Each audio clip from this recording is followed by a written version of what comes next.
All right, just sitting here. I'm Joe Murray. I think today is Wednesday.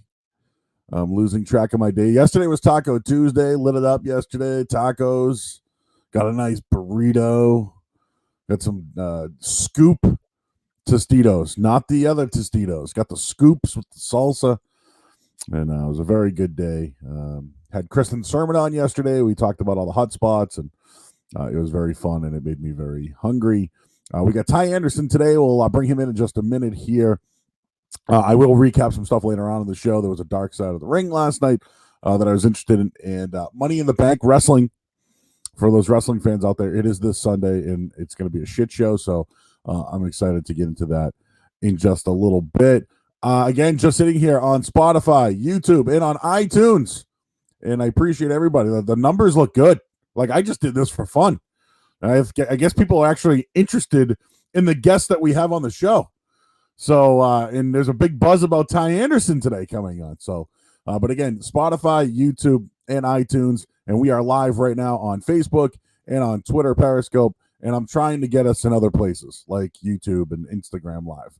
And if Instagram Live happens, who knows? The whole thing will just go to crazy, and we'll have tons of viewers. But again, Spotify, YouTube, and iTunes, and we'll bring in today's guest. His name is Ty Anderson. He is from 98.5 The Sports Hub. You see him writing on the site. You sometimes see him down at the Garden shooting the shit with the players. But what is Ty Anderson doing right now with no hockey and the fact that you can barely go outside? I see you got the Star Wars in the background. I hope the 4th will be with you, and may the Sith be with you. Oh, come on now. But how is quarantine going for one Ty Anderson? It sucks. I mean, this is not fun. The first few weeks, you're kind of like, you know what, I could use the break. We're 70 games in the NHL season. Football ended, January earlier than usual, and you were kind of ready for that break. But by the second week, third week, I was like, all right, that's enough. Let's get back to work. And now we're on the 6th week, the 7th week, whatever it is. 8th week. Yeah, time is an illusion at this point. So it's been weird. There have been days where I don't start my day until 2 p.m. I'm just up until 5 or 6 in the morning because time doesn't work in this realm that we're in right now. So it's been weird. I'm out of things to do, though. I will be honest with you. I'm out of things to do. I'm out of shows. I need something else. I know you called me. That's everything. No. So how it happened was one day I sat here. One day it was the death of Kurt Cobain, and Lane Staley is my favorite, and they both died on the same day, 8 years apart. So I was like, all right, I want to talk music and wrestling. So I came in one day, did 50 minutes on music and wrestling. People liked it, and I was like, okay, well, maybe what I'll do now is maybe I'll have somebody talk about a topic with me. So I called Billy Laney, and I'm like, Billy, let's talk about like everything. And so we did. And then I'm like, all right, well, who else? Let's get Lift Shats on. And then now it's like a murderer's row. It's like now people are like, hey, I want to come on today. But I was like, I want Ty Anderson on because last week Michael Hurley was on, and we did a segment on emo, like emo bands. And dude, we went down a rabbit hole about what happened in the 2000s. Like it was Linkin Park and Nickelback and Three Doors Down. And then all of a sudden it turned into like, I don't know. Well, Blink was kind of big already, but it turned into like Sugar Cult and like all these other bands. And then the emo pop punk thing happened and like Brand New and like Starting Line. And then like it just like turned into like craziness. And then it all disappeared. Like where did it all go? I want to talk about that later on in the show here. But this is the question I've been asking everybody first and foremost. I know you have a good relationship with the Bruins players, but first, if you could be quarantined with one person from the place in Dorchester that is our employer, who would that one person be and why? Oh, all right. Well, I would say Felger, but he would kill me by like the second day. I would just drive him insane. I would have to say probably Jim Murray because he would have really good Uber Eats recommendations, and that's kind of the name of the game right now. You can't go to the grocery store every day, and you're home more than ever. So you go through groceries faster than ever before. So you need those Uber Eats recommendations, and I feel like he would have some good ones just based on, his Treat Yourself series, all the restaurants he knows, all the places he's been. So I feel like that'd be a safe bet if you're looking to sort of dine and just have a good time. It's a good call. And hey, I mean, I'm sure there's some other activity you guys could get into. Music. You could listen to music, maybe movies. I don't know. So yeah, I think he plays video games too, so that'd be an option as well. So. I wonder if like you asked Jim, like if you were like, dude, I have goalie equipment. Would you pop on a mask and a glove and some pads, and like kind of like what was that movie? She's Out of My League. Did you ever see that movie? Yeah. In the basement, they like wear like they're like shooting on each other. Yeah. Like I wonder if like you could get like that kind of thing going on in your quarantine. I mean, we used to do that back when I was younger, living in Billerica. I had so many friends that had these massive houses who you'd put on their pads and go in the basement because they had a finished basement, or there was just cement wall behind you. So whatever. I miss those days so much. Like knee hockey and just throwing on pads in a basement or just in a cul-de-sac. I miss those days so much. The older I get, the more I realize I miss those. Nothing ever beat those times. So Ty, I didn't play hockey. I was a basketball player, so it was the seasons mix. But dude, I was always like a little chubba. All right, I was like the fat kid Goldberg getting that. But like I used to play, and I actually was like decent because I don't maybe I was huge. I don't know. Maybe that was like had something to do with it. I was big, but I loved hockey. Like I know I put on like a first baseman's mitt, and then one day we had these like tournaments down at Fallon Field in Roslindale, and like these things were legit, man. We'd have like 50 people show up to these things, and we play for money. And like I'd be in like full pads, dude. So imagine me. I'm sick. We actually did this maybe like 10 years ago. But I had full pads on, like real pads. I took up the whole goal, and I'm a little slow. I lumber around a little bit, but like that, you're right, man. There's nothing like a good competitive hockey game because some people are skilled more than others, but sometimes it's just about finding that little crease and that little puck luck. Is that the word? So really, everything is straight up when it comes to a street hockey game. Absolutely, and it's. Honestly, it's just when it like playing net in street hockey is so much more fun than any other position. Like I grew up playing street hockey more than ice hockey because before I lived in Billerica, I lived in Chelsea, and really no ice rinks around there. So the Chelsea under the Tobin? Yeah, exactly. The Chelsea High parking lot is where you learn how to skate on rollerblades. So yeah, street hockey was always like my absolute favorite. We used to we hit the point too where we ended up finding some like street hockey goalie pads. And I put them on, and we would just go to our friend's cul-de-sac, and we'd be like, all right, 2-on-0s. Let's see if I can make a crazy save here. Just because it was just fun to be able to do things like that. And I again, like I said, I miss those days. But yeah, there's nothing that beats a good street hockey game. Backyard football games are up there too. Like those were legit. But someone always took it too far. There's always someone who's like trying to actually Ray Lewis you, and you're like, dude, come on, we gotta not do this. Wiffle ball is still we turned wiffle ball into like cutting the top of wiffle ball bats, stuffing newspapers in them, taping them up. Like we had our own bats. I had my own like little bottom of the bat that was like real fat, like a weighted one. But yeah, that took it a little too far there. But we have a great spot in Dorchester though. That little gated in area, like I know maybe a little summer tournament or something. If we're all we might, who knows? We might be working a lot this summer. I would really enjoy that. Because there's nothing to do here. I mean, I can get some odds on it. I got it covered. All right, you do? I could get it covered. Oh yeah, well, trust me. I know a guy. Don't sleep on my skills, man. All but fast.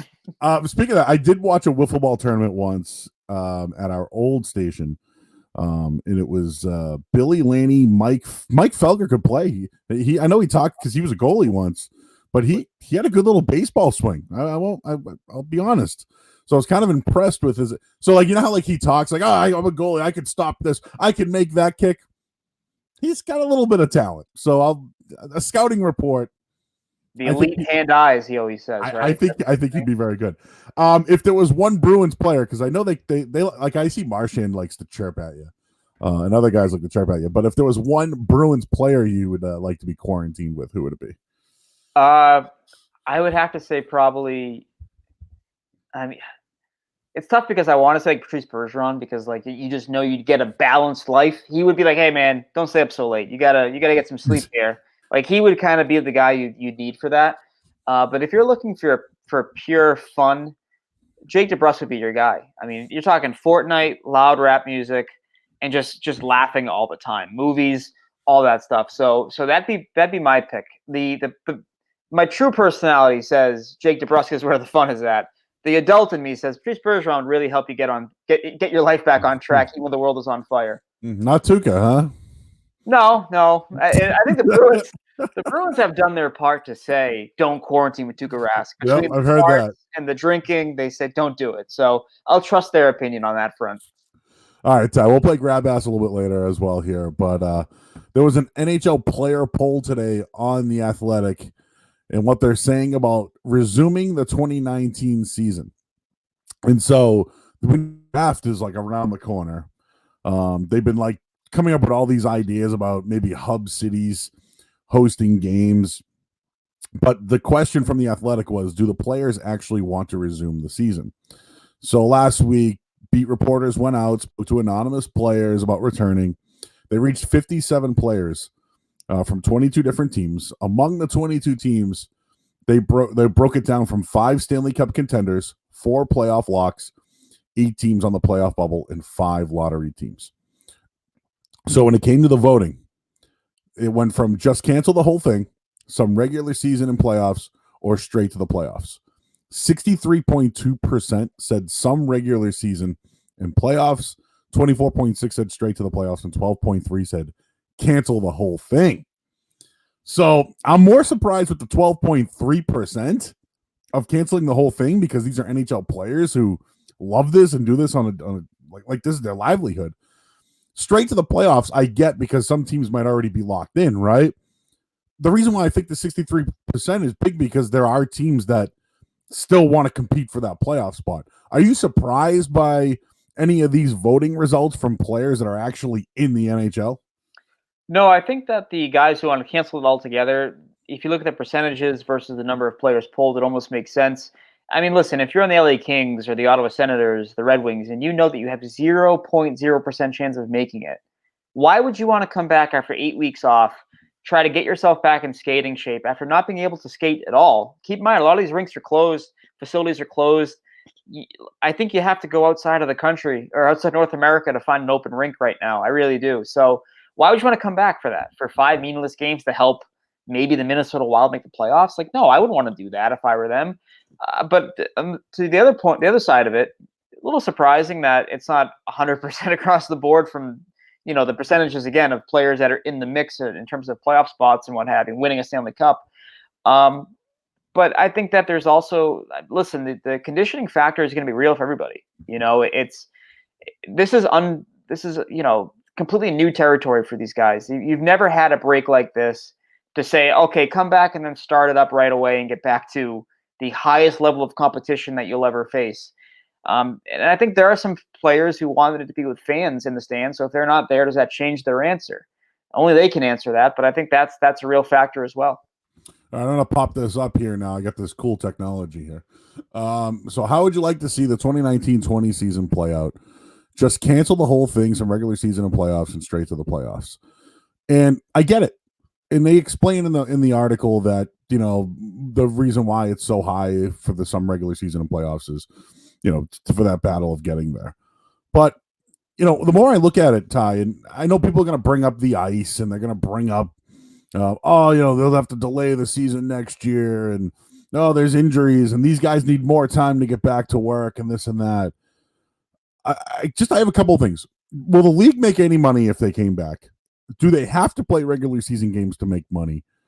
And if they didn't have a season or continue the season whatsoever, how much money does the league lose and the teams lose?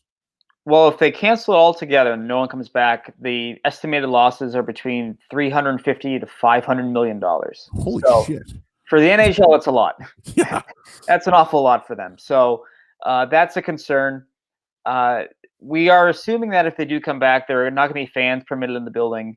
I might not even be in these teams' respective cities. So, there's no gate money involved in that, but is there additional TV revenue? I'm not exactly sure how that all breaks down, but that could be an issue. Maybe that's why they want some games here. They do have a lot. This has been something Bettman has said from the start. is that they have a lot of teams crowded around the final 2 playoff spots, and they want to solve that. And I think that's fair to do that. But if you can't do it, you got to have some sort of competition before the Stanley Cup playoffs begin. You need something. So I think having regular season games is the best way to do it. That beats the hell out of an exhibition game. But what does it do for the Bruins, for example? Well, a whole lot of nothing, really, but it gets your legs back. So there's money to be lost here. But I also think that for them, it's more about breaking that logjam up and having true playoff teams versus, okay, well, Carolina was in on, March 11th, so they're in now, So just as a fan perspective, I would like the NHL to maybe get started before the NBA. And what I mean by that is we're watching Korean baseball right now. You know what I mean? We're watching competitive eating tournaments and like like if the NHL was just like, all right, listen, every team will make the playoffs. Every team will make the playoffs. The bottom, 8 and down will play like a one game elimination or 2 out of 3 or whatever. The other 2 teams get buys and go whatever. If they made it where everybody made the playoffs, now there's incentive. Plus the fact that playoff hockey, you could be the worst team in the league, right? You're still going to watch playoff hockey. It's just the way that everyone's going to play different. So I think they could capitalize on that. And I think that the NBA is already planning on trying to go deeper into the summer, which isn't good for baseball right off the bat, because I think people will start to kind of fade on baseball, and then when it picks up, when the other seasons aren't playing. So I think it's the reason why the NHL should try to figure something out to get all the teams in, even the sucky ones, get them all in, have competitive playoff hockey, because what we've seen year in and year out in the NHL, there's a new winner, right? It's not these same, like I know the Blackhawks had that good run or whatever, but like it's always been somebody different. And I think that if you threw everybody into the tournament, you'd probably have a different result this year too. Yeah, I mean that's an option. I just hate the idea that I've kind of felt this way from the start, is that 70 games is a pretty good sample size. And if you weren't close after 70 games, do I want to give you a chance now? I have a hard time jumping on board with that. What were the Blues doing after 70 games last year? The Blues they were well on their way back to being in the picture. I don't think they were necessarily in there per se, but they were showing signs of being a legit team. And that's sort of where I land on this, is that the Rangers right now are out of it. And in the West, the Wild are out of it, I believe. These are 2 of the best teams in hockey since the new year began. If you're following the Blues model of last year, they're right there. The Rangers have been the 5th best team in hockey since the start of the new year. Right now, they wouldn't be in it. See, I think that's unfair. But the Montreal Canadiens, being 11 points out of it when the league went on break, that's their fault. That's their fault for not being good from games, 1 through 70, for that matter, not, just 1 versus 30. So I want to give those teams a chance. I don't want to give Buffalo a chance. I don't want to give Montreal a chance. They had it. They blew it. It's over for them. So I'd rather have a play-in with these bunched up teams here. Maybe, and I floated this out there a month ago, but maybe you look at it like, okay, well, if you're one of these teams that's chasing a wild card team, you do a mini series. You got to win 2 before they win 1. It's almost like you're down in a series 3-2, and you need to stave off elimination. Maybe that's the way to do it, but there needs to be some sort of way. I want to play in, but I don't want to include everybody, because that's stupid to me.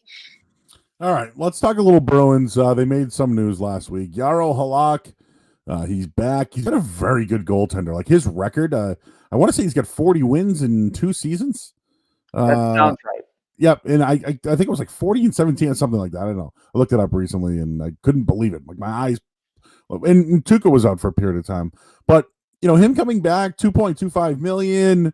I like the move. I just like him. And I know that for years they always went with that Chad Johnson $1 million a year guy, Hadobin, $1 million a year. Like to put a little bit of extra money in the goaltending position, I'm fine with it, considering that Tuukka Rask plays better when he gets more rest. That's just how it is. And I think the team likes him and he's been a good guy and etc. But I do look to the future and the salary cap and all that. Just your thoughts on the Halak signing. And Tuukka has spoken about possibly retiring. He's bringing it up already, which drives me nuts. But your thoughts on the Halak signing and the future of Tuukka Rask? I think the Halak signing is fantastic. It really extends their window 1 more year. I thought that was a position that was going to be a tough call for them.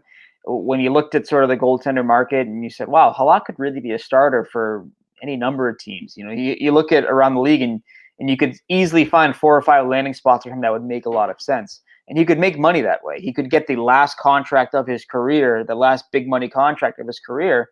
But he decided winning was more important. And the fact that he likes it here, Chara's on this team. They're countrymen. They've known each other for a long time. That helps, I would assume. So it makes a lot of sense for him to stick around. But also it prevents one headache that Sweeney would have to figure out this summer. And he's been good about getting goaltenders ever since the Jonas Gustafsson, sort of failure. But I think this is a huge thing for them. As you mentioned, it keeps Rask refreshed. It keeps him rested, recharged. But I also think it pushes him a little bit too, which is great because he always knew that Hudobin, for the most part, was never going to steal his job. He knew that Gustafsson wasn't going to steal his job. Svedberg, Johnson, you name it. But Halak's done it before. Halak took the Canadiens to the Eastern Conference Finals back in 2010. Now, it was a while ago, yes, but he also did that with the Blues in the West. So he has experience, but I think this guy pushes him a little bit, so it's good for him. I totally agree, and he's done a really nice job. He's had a couple of games where, he got beat a few times, but I think he's been one of the better backup goalies that they've had in years. When it comes to the Bruins, though, I think the biggest question really is the future of Torey Krug, right? He says he wants to stay here. He puts up great numbers. You look at what other defensemen are getting around the league, like, my thing is this, and if there's one thing the Bruins do that I agree with, because I don't agree with everything, you can't make more than Patrice Bergeron, and you can't make. I mean, I know Krejci does, but you can't. It's just he can't make more money than Patrice Bergeron. It can't happen, and I think everyone can deal with that. How are they going to work this out? Like, he wants to stay here. My question to you is this: I know he has a certain skill set that you can't find. But is there somebody else? Like, can't they find that production from somewhere else on those lines, or maybe somebody that's coming up? That's the thing for me. Like, I know he's a defenseman. I know he scores, and it's like something that you can't find often in the NHL. But can't they find that kind of offense somewhere else in their system? Well, it's funny. If you look at the advanced metrics of Matt Grzelcyk on the power play this year with Pastrnak and Marchand and Bergeron out there, that group has been phenomenal. It's the results have been there. So that opens the door to, okay, well, can he do that on a full-time basis? I'm still not sold on that. I still think Krug is the guy for power play 1. Can McAvoy be that guy? Well, to be honest, you haven't seen enough of that either, in my opinion, to fully believe in that. I think McAvoy's a great two-way defenseman. He's a great number 1 in terms of playing 28 minutes a night, but can he quarterback a power play? I haven't seen it yet, not at this level anyway. So that's something sort of worth asking yourself here, Don Sweeney. But I had this weird idea today. It finally popped into my head, and I think it will solve a lot of their problems. Why don't you just sign Torey Krug for 1 year? And let's say, and this is going to blow some minds here, let's say you sign him for 1 year, $8 million, $8.5 million. You overpay for that 1 year to keep him here, but it will help alleviate a lot of your headaches, because one of the biggest headaches when it comes to re-signing Torey Krug is the fact that if you keep him, you would have to expose one of your other defensemen or a forward to Seattle in the expansion draft. Well, if you do a 1 year deal, you don't have to do that. You don't have to worry about that because his contract will be expired. So, and also, if the cap is going to stay flat this year because of what happened and the canceled games and the lost revenue, the market's not going to be there for Torey Krug. You're looking at a few teams that could add him at $7 million. And are those teams cup contenders? I don't think so. He wants to win a Stanley Cup. He wants to get paid. He wants to be here. Why not do a 1 year deal for a little bit above your market value and then cash in next year, be it in Boston or elsewhere? If Boston's the place he wants to go to, it makes sense. I bet you his agent says no, because this is his time to cash in, right? Get that long-term money. But if he wants to stay in Boston, it makes sense. And I guess, I'll ask you this: where does that leave when David Krejci's money comes off the books? Like, both of them would be at what, 15 million, 16 million, and then they'd both become free agents? Is that pretty much what would happen? That's about what would happen under this scenario, but it's not. I think that you'd almost benefit, because I think that both guys, if they were to return the following season, they wouldn't be for 15 million. I think they'd be for a combined 12 or 13 million, because while Krug's wouldn't drop dramatically, I think Krejci's going to go from a $7 million guy to a 5.5. Yeah, I was going to say 4.5, 5. Yeah, around there. So, and he could say, they could say, hey, well, if you take less, we can get you that number 2 right winger that you've wanted for, for half a decade now. So I think that I just look at the Bruins on a year-to-year basis right now. As long as you have Bergeron and Chara and Rask and Marchand, it's year-to-year. It's not, okay, worry about 5 years from now. No. This is the time. You have your best players are in their 30s or entering their mid-30s. You need to strike while the iron's hot. And if you have to overpay for 1 year to keep Torey Krug and to alleviate some of the headaches that come with losing him or keeping him on a long-term deal, I think you do it. I want to ask you about Charlie McAvoy quickly. I've been hard on him. I've been really hard on him. I had these like expectations. We saw what he did in college, and I was hyped. I'm like, all right, like they got the next guy here. To me, he hasn't lived up to expectations. It's statistically okay, and I'm not one of these guys who watch like you watch it and you're like, oh wow, he really does nice things defensively. And, oh, the way he played that puck in the corner is really good. Like there's all those things, and I don't like. For me, it's like nope. I want to see like some more points on the board or him being involved. I will say before this whole pandemic started, he was getting hot, and maybe he needed to get his legs under him. Remember, he had like a concussion issue. There were some things about him. Is he soft and does he want to play? He did come along a little bit, but you still think this is the guy that they should build around, and you think he could be one of those? We always hear the names like Drew Doughty. We always hear these big names. You still think he could be that type of defenseman? I think that the worst thing we did to him was say that he's going to be Drew Doughty, because Drew Doughty's, multi-Norris winner. That's what my problem is. I look at that guy and I'm like, who's that guy? But if you watch McAvoy this year, man, he's had some great efforts against some superstar talents. He had one game where he just pissed Alex Ovechkin off for 60 minutes. And it was phenomenal to watch, like just the way he was just handling him. That's what I want to see out of my franchise defenseman.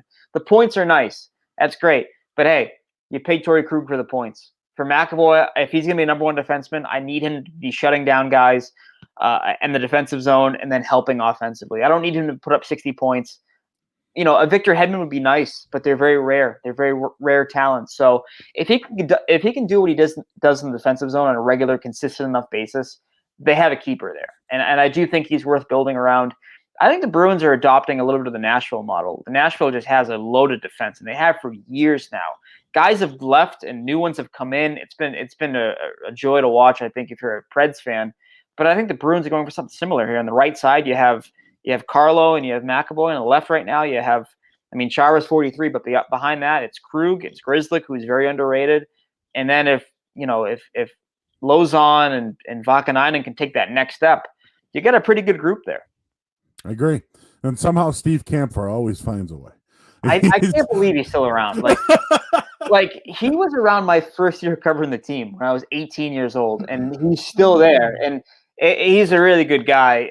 But it's really funny how that career kind of went off, right? It's just, he was here and then he wasn't, and now 10 years have passed and he's back.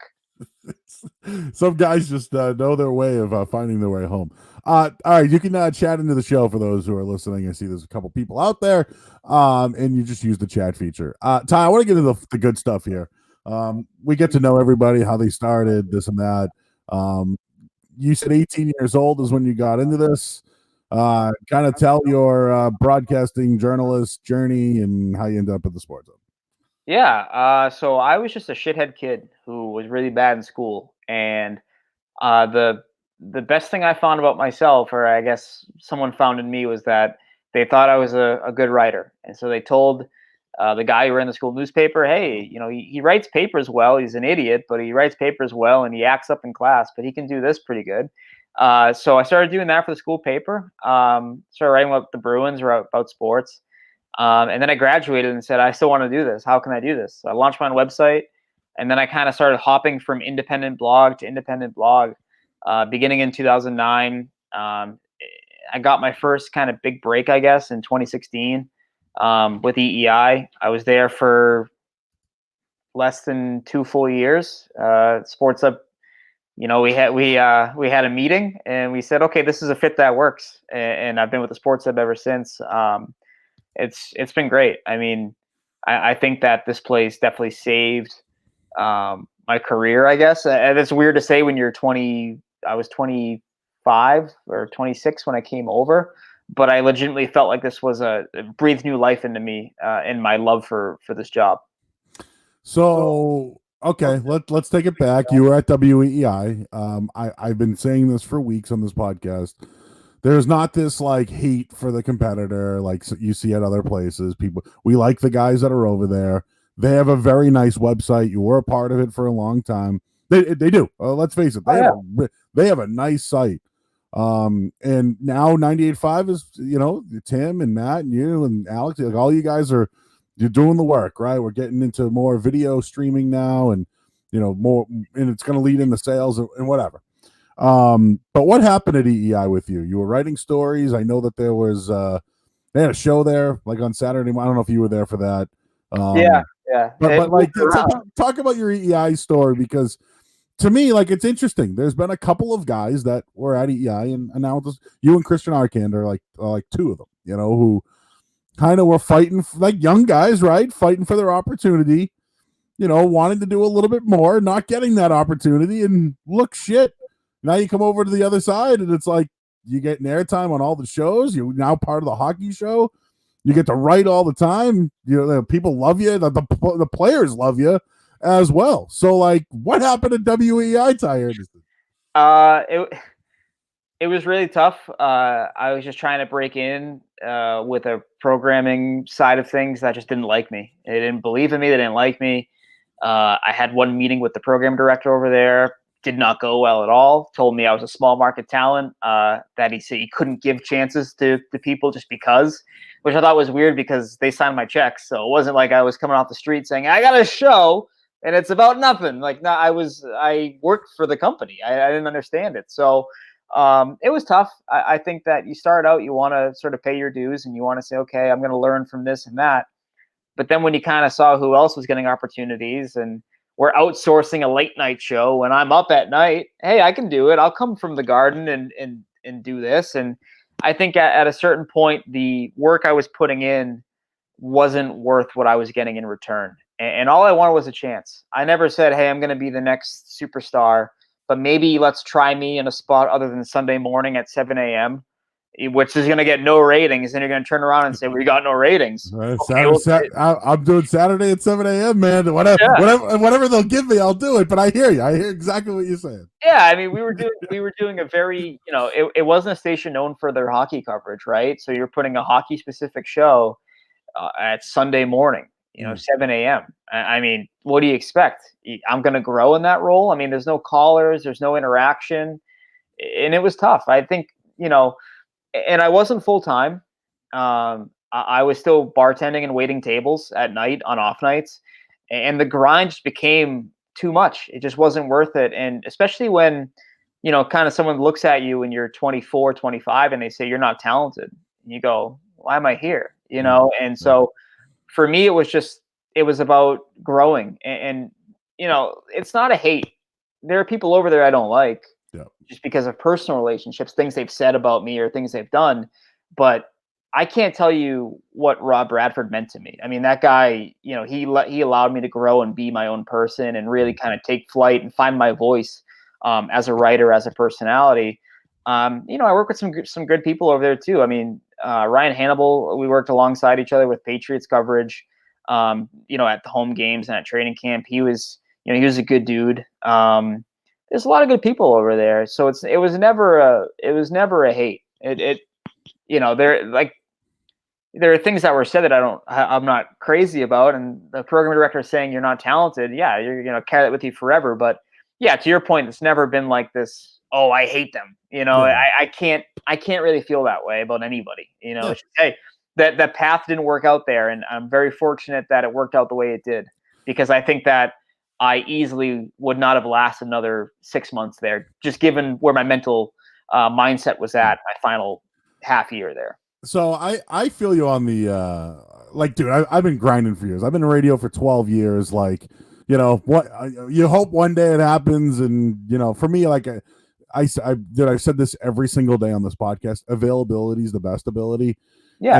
And, for your sake, I think what maybe some people don't know, just listeners in general, is that like, I don't want to be boxed in as a gambling guy. Like, I don't want to be boxed in as the guy who talks gambling on the radio. Like, I can talk anything. You want me to talk it? I can talk it. You're the same thing. Like, you don't want to be because you can write about football. You can write about baseball. You can write about anything you want. You can talk about it.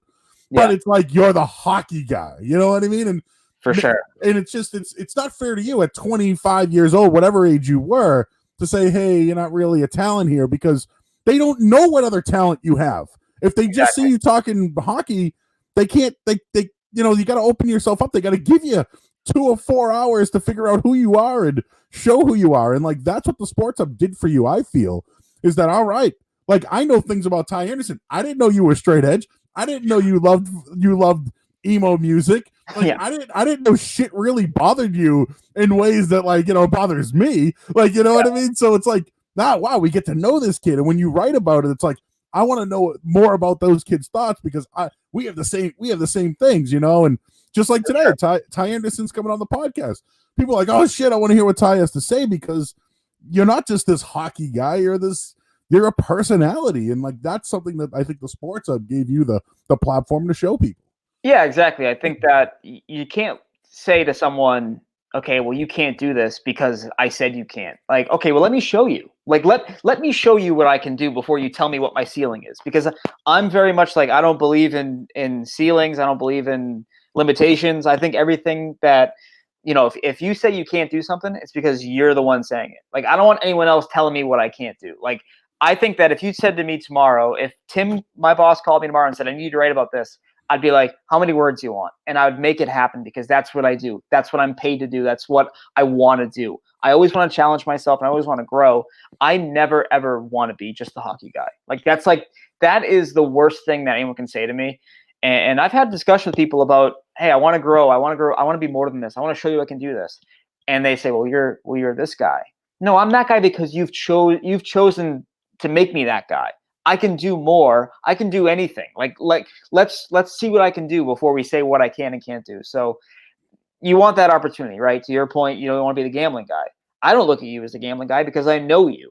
I think that people knowing you is a big part of this industry. What makes you successful is people being able to relate with you. But if they relate with me in 8-minute segments about, the Boston Bruins, they're going to look at me and say, oh, he only knows about the Boston Bruins. Yeah. And so another thing about it, this isn't a pounding of EEI. I hope no one thinks that. It's just that I think that's what happened at that station, is that the Bruins took off 2011, man. Like, I don't want to make fun of the world famous lightning round, but it was a joke talking hockey. You know what I mean? Like, it was we got our hockey minute coming in. Here we go. The team won the Stanley Cup. They were competitive they went to another one a couple of years later. They just went to another one. Like, you know what I'm saying? Like this team, like, how hockey's like huge. And I know the Sports Hub is the home of the Bruins, but like, shit, you got to talk about it. You need someone in there that's actually at the games, right? I mean, that's like that. Now, listen, radio host, I don't go to all the games, all right? I'm not there, and I don't need to. And that's why I do the job I do, because I can sit back here behind a mic and say whatever shit I want, but I'm not there. And that's what the players can say to me. You're there. So if you say something, Brad Marchand's going to chirp you, right? These guys are going to chirp you. He chirped me in a nationally televised press conference last year. Like, come on, man. I wasn't even being a dick. I was just asking you, hey, you played well. How was that? But they could have got that type of coverage. Like, you're not the home of the team. People like hockey. So, like, you're not going to send a guy for probably dirt cheap, no offense. But, like, I'll do this shit for free. Okay? Like, I'm doing this. We're doing this for free. But, like, that's the thing is that, but, like, that's what I mean. Like, it's just sad because there's so many resources, and it's sad, right? It's like wasted talent, that Bronx Tale quote. And I maybe that's how you feel about it, but having that platform now, it's like, the wasted. And there's probably still things you'd love to do now. You'll get it. It will get there. You got, we all have to take our lumps, but it's just that, at that time, those resources were there for you, man. I felt, and I guess that's, again, we're not bashing them. I think they do a lot of things. They do some things really well. It's just, you'd turn it on or you'd go on the website and you'd say, why the fuck can't I do that? Like, you're telling me that guy is demonstrably better than I am at this? Like, and that part was frustrating. And I think that, again, you just saw so many people getting chance after chance after chance, no matter how many times they fucked up or what they did. They kept getting opportunities, and I'm on the sidelines like, hi, I'd love to do this now. Well, and let's not forget, though, like, on the sports hub, dude, like, we all take our lumps, right? We swing and miss. We give takes sometimes. We swing and miss. We take the heat on Twitter. I know you battle on Twitter. Sometimes the things you say on Twitter or say on the air it's like that selective listening, right? Oh, yeah. I feel like now you can take those lumps, take the heat on Twitter, and like it makes you know what I mean? I feel like maybe at that time nobody believed in you.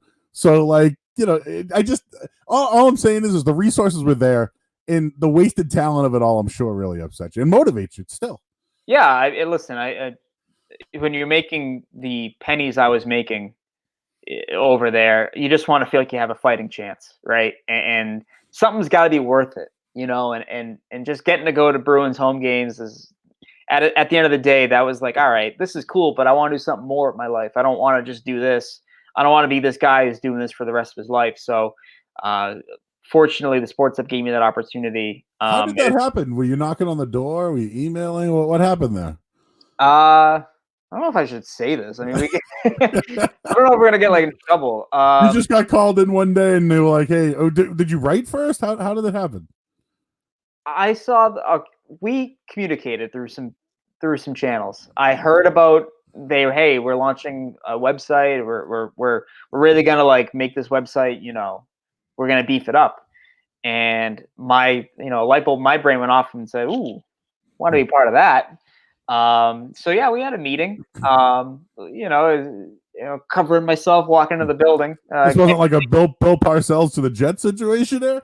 No, I just think it was just so awkward because I keep in mind this was when enemy territory. Yeah, I mean, and this was a prominent Sports Hub figure in the front office had just gone to Entercom, so there was a little bit of okay, well, what's going on here? And so I met with the old PD at the Sports Hub, Mike, and I met with Tim. Just kind of laid out who I am, what I want to be. I was pretty. I guess I kind of had some swagger that day. I kind of walked in and said, "I don't want to be Felger. You already have that. I want to be something you don't have." I just kind of remember saying that, and I felt good about that meeting. And then there was a lot of waiting. There was a lot of wait. There was like 5 days in between, kind of decisions. I got offered the job at 985, and I said yes, I want it. But I had to go to EEI and say, hey, I want to take this. And then it became, there was like a slight day where they were like, we might match this offer. And I was like, oh, no, I want to go. I don't want to be here anymore. It was that Magic Johnson, I'm not going to be here. It was literally that, like, come to life. But at the end of the day, I think that we all realized this was a decision or a move that made the most sense for me. Yeah. Again, I think my personality fits with the hub more anyways. I think kind of that younger, I can talk sports, but we can talk some bullshit as well. We can have some fun with it. And to your point, when you're talking about sort of like that, you take your lumps. Now I can laugh at a bad take that I had. I can kind of be like, yeah, I'm an idiot. Look at how stupid I was. Yeah. Whereas I think back then I probably was a little bit more sensitive to it, saying, well, no, I'm right. How can you say I'm wrong? I'm here. You're not here. Now it's like, it's sports, man. You got to laugh about it. You don't take yourself seriously. And that's something that I think people in town can tell, right? Like, I'll get, hey, Joe, you're fat, you suck, whatever. But like in general, yes, I am fat. I'm dumb. Like, whatever. Like, I laugh about it. I don't take myself serious. It's just, you just let it roll off. You take your job seriously. You don't take yourself seriously. Exactly. That's like the balance you have to have as a person, I think. Yeah. Some people chiming in.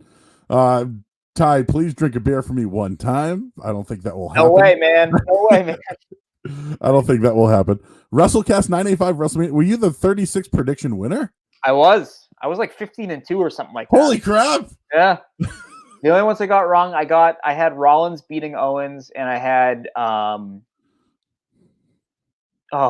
had Rhea Ripley beating Charlotte. That one really surprised me. When that happened. We'll get into some wrestling talk in a minute. Matt Noonan checking in. Just listen for a minute. Happy to see both of you guys continue to do well. Thanks, Noontime. You don't believe in putting a bend to your brim?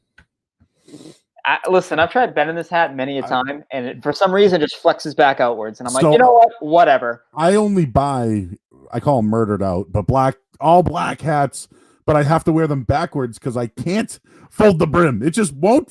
I can fold it when it's not on my head, but when it goes back on my head, it's just flat. There's like I could put like a baseball in it and wrap an elastic on it like we used to do in Little League. Yeah. That won't work. And I don't want like the super bend. You know what I'm saying? Like I don't want that either because then that just looks weird. May as well just get a flex fit if you're gonna do that. So hey, look, it's a gambling guy and a hockey guy, the luchador, checking in and people saying cool shit. So awesome. Continue to. I love that avatar, by the way. Stidham. Oh, that's right. I got a good feeling, man. I got a good feeling. So speaking of that transition, look at that, a radio guy. You wrote a story this week about David Andrews. I want to get into some other stuff, but you wrote a story about David Andrews. I've heard like a couple of things with him that he's good to go, and I've heard this for like weeks now. But you had a story this week, and sounds like he's once things get up and go, and he's your center day one next year. Yeah, and that's really great news for the Patriots. I thought that not having him last year was a sneaky big loss for that team. Just really sort of threw the rhythm off the entire offensive line. Their depth at center was tested again and again. It felt throughout the year. But I think that for me, his health is the most important thing. And it's great to hear that he's doing well because, again, I mean, I'm going back to me being a hockey guy here. But when I hear blood clots, I think of guys not really coming back ever. You know, Kimmo Timonen had blood clots. And Chris Bosh, right? Blood clots and everything. Yeah. Another example, Thomas Vokoun, after his run with the Penguins, didn't play again because of blood clots. He played 2 minor league games, and that was it. So to hear that he's doing well, he's off the medication that he was on. He's ready to go. No physical limitations as far as he knows. So that's huge news for this Patriots team, and they're going to need that too. I think, especially given the uncertainty of a lot of leadership qualities of this team. They lost Garnecchia as the coach on the offensive line. They lost Tom Brady. Andrews is a captain. And then the uncertainty, too, of Joe Thuney as well. Does he stick around beyond his franchise tag? Does he play for this team? What happens there? So I think that you're probably more likely to keep him now you didn't trade him at the draft. But nevertheless, that's uncertainty as well. So they need a guy like Andrews, I think, leading that line, being in the middle of it all. And that's going to help with the quarterback as well. I'll be honest. So I played a little center in my life, but I hated the way that Ted Karras snapped. It drove me nuts, and I know it pissed off Brady because they'd be like, hi every once in a while, right? And then he's got to dig down low for him. It's like, dude, hit him right in the gut. You have one job. You put your hand on the ground and you snap it back, right? You don't even have to practice, dude. You get out there and you just snap all day long, and then on Sundays you hit somebody. That's it. And he couldn't work on that. The dude just got paid I think $4 million a year to do it in Miami. Yeah. He was the ultimate good soldier, but you're like, geez, this is not a good look right now. It was very much like Julian Tavares, the starter. You're like, hey man, love you for doing this, but I don't like it at all. Yeah. And I want it to end immediately. It was very similar to that kind of vibe, I think, when it was Ted Karras snapping the ball. Yeah, but you watch though. You watch Stidham's gonna get those snaps right in number 4. He's already gonna be moving back. You know what I mean? Like it drove me nuts. I couldn't watch the games because of the way he snapped the football. I don't know if it's like that for you with hockey with certain guys, but like the play, and I'd be like, Karras is dipping his head. They're watching the snap. They know the snap count. He drove me nuts, but whatever. Next year, I think we'll see a totally different thing. So Stidham's going to be the quarterback. Brady left. What happened like on 98.5 the Sports Hub website side of things when Brady was this like, oh shit, he's really going to Tampa Bay? Like, was it just like how many stories could you actually pump out about him going to Tampa Bay, and how many about his trademarks and everything else, and running through the forest or whatever the hell he went through, and going into somebody's house? Like, how many more stories can we talk about Tom Brady? Yeah, we had about a month of just stories about everything he did in Tampa, and because a lot of people get mad about this because they say, "Oh, you're overkill. It's too much. Stop it. If people are clicking it, we got to keep writing about it, right?" And I'll tell you, our numbers went through the roof when he left on the website. And I mean, I was bummed about it because, I mean, this is the greatest athlete we've ever seen. It had to come to an end at some point. But yeah, in terms of content, everything he did was worth writing about because it was just such a new thing to us. It was, I think it was, that sort of that 5 stages of grief, right? You kind of experienced everything in terms of the website. People, at first they were happy that, he gave them 20 great years, and they were mad that he was leaving, and they come around to accepting it, and now they're looking towards the future. So I think that now we've graduated away from Brady stuff, but we had about a good, I would say, 3 to 4 weeks after the decision was made of Brady-centered content, because people wanted to know. It's just no one knows what this is like. I mean, this has never happened in Boston before. Never, ever happened. So it was a story people wanted to read about. Yeah, I'm actually rooting for him. And Are Gronk. you? Yeah, Really? I think they're going to be a good team. And the only flip side of it is maybe they become the Brooklyn Nets, right? When the Celtics traded Garnett and Pierce, they had like that one playoff year and then shit the bed. So that could happen. It certainly could. I just think that, man, these two dudes are going to be doing whatever they want. Arians is going to be like smoking cigars and drinking like, martinis. And these dudes are just going to, like, Brady's going to be yelling at everybody. It's going to be like Jordan. He's going to be bullying everybody. And Gronk's just going to be like, hee. And they're going to score like 35 points a game. And around the red zone, Mike Evans and Gronk and all these guys are going to be monsters. Now, the defense is going to be their question. Their secondary is not great. But Shaq Barrett had like 14 sacks last year. So, like, I think they're going to be better. Can they beat the Saints? That's going to be the question. I'm rooting for them, but I'm also rooting for Bill Belichick. Like, I want Stidham to work out, but I feel like he's a 1-year deal. And someone just asked a question here in the chat. With all the cap space in 2021, could the Pats be looking to restock? I think if they do well with Stidham, maybe they roll with him in the future. If he has a mediocre year or whatever, they're going to go find a quarterback the next year. So in 2021 or 2020-21, Stidham's the guy. But I feel like Belichick, though, I'm rooting for both Brady and Belichick. I'm not one or the other for me. Yeah, I think that I'm not going to root for them to fail in Tampa Bay per se, but I think that I'm always team first, and so I want to see the Patriots do well. And I think that I want to see Belichick continue to be Belichick even after Tom Brady. I hate the narrative so much. I want them both to be successful so that people can stop being like, well, is it Brady or is it Belichick? It's both. They're both very, very good at what they do.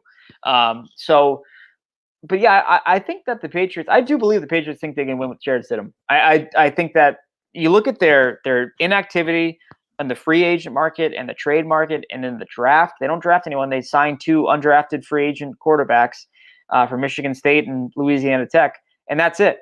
So that tells me that they believe in this guy and they think that he can win. And to answer that question, yeah, there's a report out of Bleacher Report that said that the Patriots are looking at potentially loading up on free agents in 2021 and 2022 because they want to win on Stidham's rookie contract, and that would allow them to do that. So that bears worth watching to see if he is first legit, and if he is, how do they surround him with other pieces moving forward? You had to write about Andy Dalton this week and last week. They weren't even in. They weren't even in the conversation. Not even interested in the least. So I'm not either. I was, but No, I do think they could bring anybody in here and make him a Pro Bowler. I think they could have brought Mark Sanchez here and made him a Pro Bowl. Like, yes, I feel like that defense is going to be so good that if Stidham doesn't turn the ball over, he'll probably throw 20 touchdowns, 10 interceptions, 3,800 yards maybe, and that's all you need, though. That's all you need. Exactly. Yeah. And Dalton could have done that. Yeah, and I mean, listen, if we want to be technical about it, Brady didn't have a great year last year. And they won their division, and you wanted to believe they're going to be something more than they were up until the very last moment. And I just think that, yeah, if the defense plays as well as it does, and the guys they drafted, especially at linebacker, if those guys are legit, that defense will be better. And I think there's going to be a hunger for a lot of those younger guys as well. But this is really, I think, important for the guys I focus on this offseason are Stidham, because of the reasons I mentioned, but also N'Keal Harry. they didn't do anything at wideout either. Deepest wideout class in years, right? They don't do anything. What does that tell me? That tells me that they want to give N'Keal Harry sort of a year to say, we believe in what you can do when you're healthy, so go out there and prove it. And if you look at Harry's Twitter, the guy, I think he has a fire under his ass. That might be a good thing for the Patriots, honestly. They screwed him up last year. He had a hamstring injury. They made him play in the preseason. He hurt it again. They put him on IR, and Brady did not want to throw to him, and he made that clear on the Howard Stern show. So I watched Harry play. Like, dude, I watch college football all the time. Harry was a monster at Arizona State. Manny Wilkins was this like chicken with his head cut off quarterback, and he made every catch in the world. Like he's a stud. I know you have to transition over to it. I hope he converts. They've never hit on it. I mean, they really, since Deion Branch, maybe. I mean, I know Edelman was a late round pick and was a quarterback, but they haven't hit on. I mean, I go back to the Dobson Boyce year, it just didn't work out. But I keep an eye on a couple of guys here. Because every year we know that like the story is some undrafted free agent makes the team every year. I got a couple of guys for you to watch. One is JJ Taylor. He's a running back from Arizona. He's 5'5", dude, but he's Deion Lewis. Like he is. And his junior year, dude, he ran for like, I don't know, 1,700 yards, was a stud. And last year he didn't do much because he was trying to go pro. Mm-hmm. The other guy to watch if you want to write a story on a wide receiver, Jeff Thomas of Miami, dude. This guy he is a stud. Like he could be T.Y. Hilton if he gets his shit on straight, his head on straight, his shit together. He could be like the next big thing. So I'm just calling out a few guys that I think could make the team, but he's the next slot receiver. Like they don't have another guy to play the slot after Edelman. So if he can, dude, he's got the speed, he's got the hands, he's got the ability. The reason why he wasn't drafted is because he's a head case and he went to Miami and he's small, he's undersized. But like that's my guy. That's the guy I'm hitching my wagons to for next year when it comes to the undrafted kid. So another story for you when you. Yeah. Does he have any experience in the return game? Because if you can play yes. that, then you're on this team. He had a kick return against Florida State. I remember he was number 4. He actually caught it off a bounce. Went to the sideline. Boom. I think it was like a 65, 70-yard return. So good point there on that one. My pick to make the team is William and Mary's Bill Murray. Bill Murray. I think great last name. And part of it is because I just love Bill Murray, so I'm going to say, oh, he's going to make the team. But if you read a little bit about his background, what he can do in special teams, the position he plays, defensive tackle, I think that might make sense for them as well, given how this training camp, if and when it ever starts, plays out for this team. So there's a few guys to watch. I'm with you on Taylor, by the way. Yeah, I think he had the 8th or 9th most yards back in 2018. So a guy worth watching, I think, especially if this team has to make some cap moves related to running back, be it Brandon Bolden, Rex Burkhead even maybe. So definitely a position to watch, I think, when training camp eventually happens. I love preseason football. That's the best. I've grown to appreciate it so much. I love the positional battles. I read every single projected 53-man roster that's ever written because I'm like, I gotta know what people are seeing that I'm not seeing. That's right. And when they make the team, you can be like, yep, called that one on February 3rd or whatever, May 5th of 20. Oh, May 6th today? Yeah. May 6th. I'm already losing my days. Every year there's a guy. Yeah. Who was the guy last year? Who was the running back last year? Well, Jacoby Myers was the guy, but Brosette was the running back last year. And then the year before that was the kid from Vanderbilt. Oh my God, he was the all-time rusher at Vanderbilt. Oh, he's small. Webb? Yes. Ralph Webb. Yeah. But every year there's Austin Carr. Every year there's one of those guys that everyone, by the 3rd or 4th game, you're like rooting for him. Like, come on, let's do it, man. Like, you invest yourself in these players so much, and you didn't even know about them. Most of you didn't know about them, a month before that. So that's why I love preseason football. Was it Brian Timms with Garoppolo? Yes. Brian Timms, and then Bam Childress was the guy, like, in the heyday of the Patriots. Everybody loved him every preseason.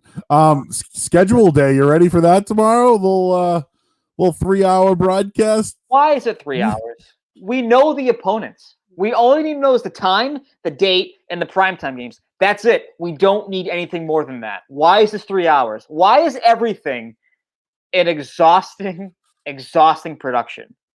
Well, if you're bored today, because I don't know what you're doing, like me, I don't know, I gotta like do the laundry and do the dishes and stuff like that. Maybe vacuum. I don't know. Maybe a little Home Depot. I don't know. It depends. But yeah, I'll throw that in. Throw that in there too.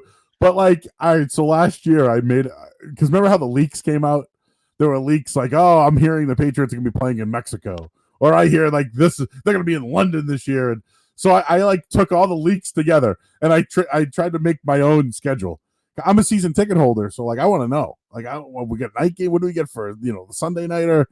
Is there any like Saturday games or whatever like that? Just season ticket holder. I want to know. But like, are you gonna maybe write your own Ty Anderson's projected 2020 Patriots schedule? I can't do it because then people are gonna click it and be like, "This is wrong," and I'm like, "Dude, I'm taking it's projected. I don't know what you want me to say." One game I'm curious about. Do they make them go to Kansas City for when they raise the banner that night, or is that the Ravens? Do you think? Because that's because the Patriots or the NFL made the Chiefs come to Foxborough when the Patriots raised their banner back in 2017. So, do the Chiefs want that kind of payback game, or did the NFL say no, we want Lamar Jackson against Patrick Mahomes to be our Week 1 kickoff game? That could really motivate the Ravens too. Like that's what I'm saying.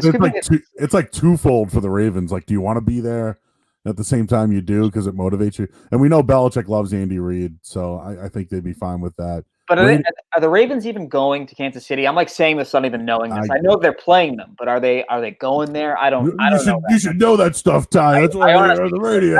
I have no excuse. I haven't left my apartment in like 45 days. It's been, dude. I'm lucky. I get to come in every once in a while. Like tomorrow, I'll be in with Toucher and Rich. I might call. I don't know because I'm on it. But yeah, I'm lucky. I get in. I get my once a weekend. Gets me out of the house. I'll stop somewhere on the way home, and then I go back to doing this for 6 days a week.